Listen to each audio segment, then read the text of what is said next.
Sonia Duran, and welcome to India. In this presentation, we will be looking at India's political, economical, social, cultural, technological, environmental, and legal factors as well as their SWOT analysis. India is located in southern Asia that has a capital of New Delhi.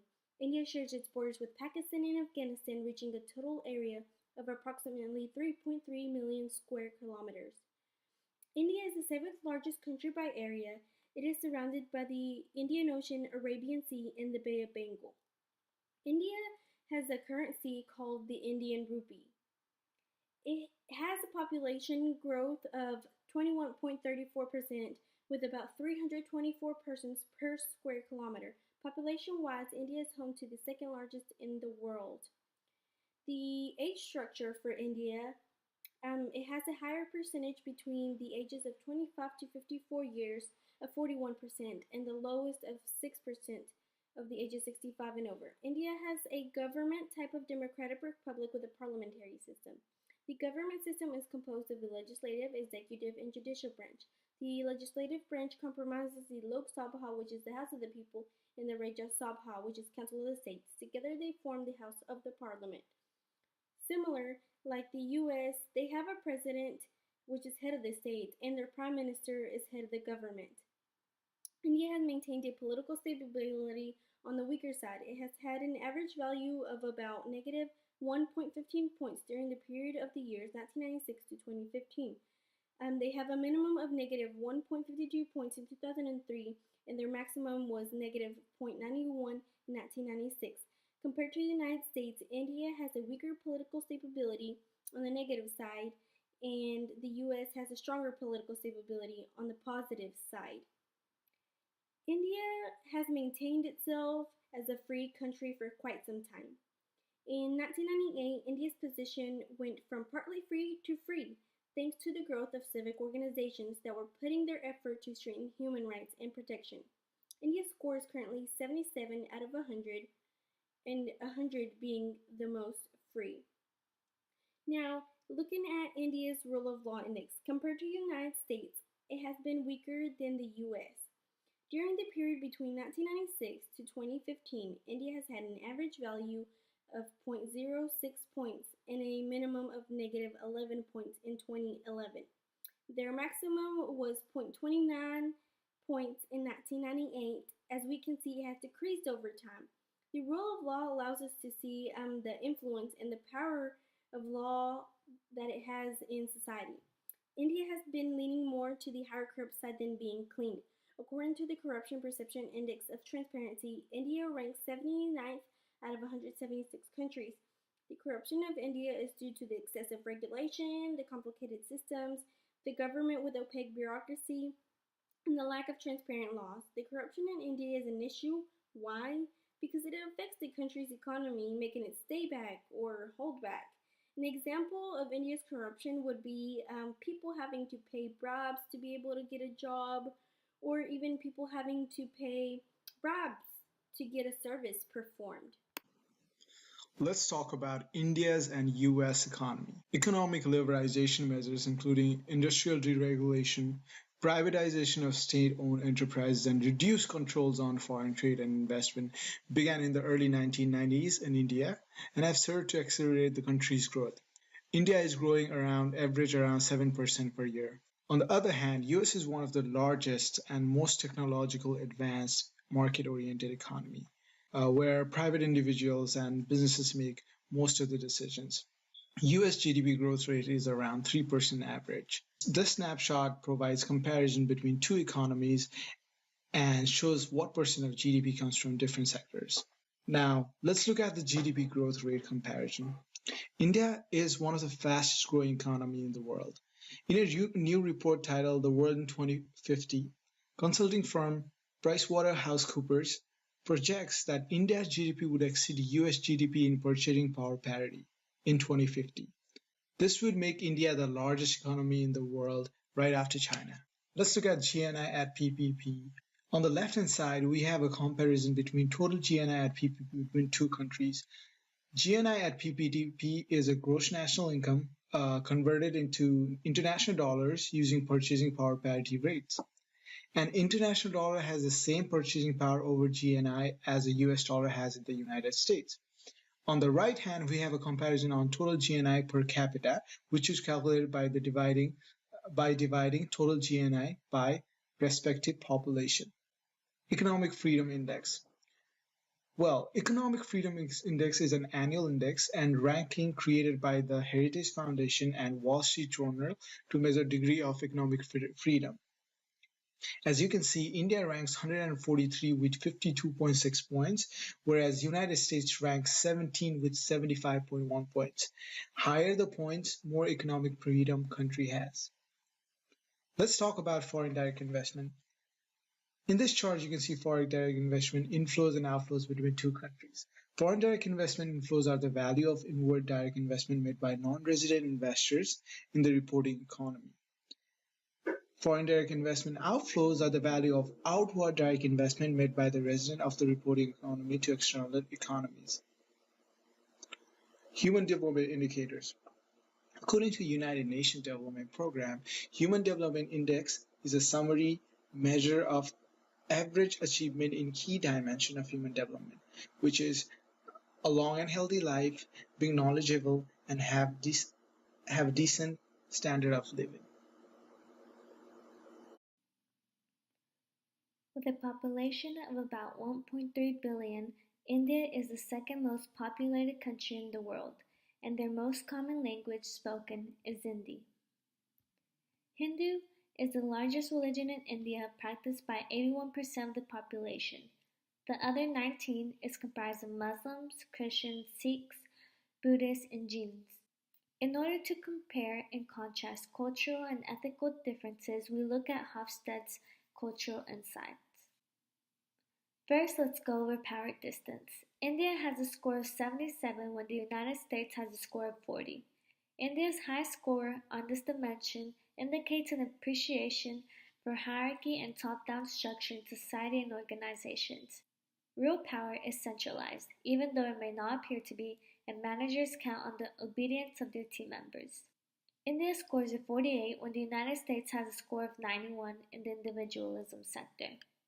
India is a society with both collectivistic and individualistic traits. The collectivistic side means that there is a high preference for belonging to a larger society framework in which individuals are expected to act in accordance to the greater good of what's defined in group. The individualistic aspect of Indian society is seen as a result of its dominant religion and philosophy, Hinduism. The Hindus believe in a cycle of death and rebirth, with the manner of each rebirth being dependent upon how the individual lives the preceding life. In the United States, the society's expectation is that people look after themselves and their immediate families only and should not rely too much on authorities for support. Moving on, we can see that India has a score of 56 and the United States of 62. Both countries are considered a masculine society. However, India is also a spiritual country with millions of deities and various religious philosophies. It is also an ancient country with one of the largest surviving culture, which gives it an ample lesson of the value of humility. In uncertainty avoidance, we can see how close the two countries are. India has a score of 40, while the United States has a score of 46. India is traditionally a patient country where tolerance for the unexpected is high. There is a saying that nothing is impossible in India so long as one knows how to adjust. Likewise, in the United States, there is a fair degree of acceptance for new ideas, innovative products, and willingness to try something new or different. Americans tend to be more tolerant of ideas and opinions for one another and allow the freedom of expression. With pragmatism, we can see that India scores higher than the United States. Societies that have a high score on pragmatism typically forgive a lack of punctuality, a changing game plan based on changing reality, and general comfort with discovering the fate path as one goes along rather than playing to an exact plan. Indulgence is the extent to which people try to control their desires and impulses, meaning that India's low score signifies that it is a culture of restraint. People with this orientation have the perception that their actions are restrained by social norms and feel that indulging themselves is somewhat wrong, whereas the United States has a work hard, play hard attitude and behavior. Next, we will look at technology in India. Research and development expenditures as a percent of GDP is a key indicator of efforts by India's government and private sector to gain a competitive advantage in science and technology. Many Indian cities are homes to information and technology parks, including High Tech City, which hosts the largest office for Microsoft outside of the United States. Despite this, India's research and development expenditure as a percentage of GDP fell to 0.627% in 2015 and has hovered around 0.8% since 2005. India is aiming to improve its research and development percentage by encouraging the private sector to increase expenditures by offering incentives such as weighted tax breaks. Resident and non-resident patent applications have been steadily increasing in India over a 10-year span, growing from 24,382 in 2005 to 45,658 in 2015. Scientific and technical journal articles have also been increasing, growing from 33,090.1 in 2005 to 93,349.4 in 2015. The Global Innovation Index scores the innovation performance of 127 countries on 81 indicators, including infrastructure and education. The higher the score, the better. India's Global Innovation Index score has been in the 30s for the past 5 years, and they scored a 35.5 in 2017. Next, we will look at India's environment. The Environmental Performance Index ranks various countries' performance on high-priority environmental issues. The Environmental Performance Index uses 9 issue areas comprised of 20 indicators to measure how well a country is doing at reaching internationally established environmental goals, or how well they are performing compared to other countries if no international goals have been established. The closer a country's score is to 100, the better they are performing in that area.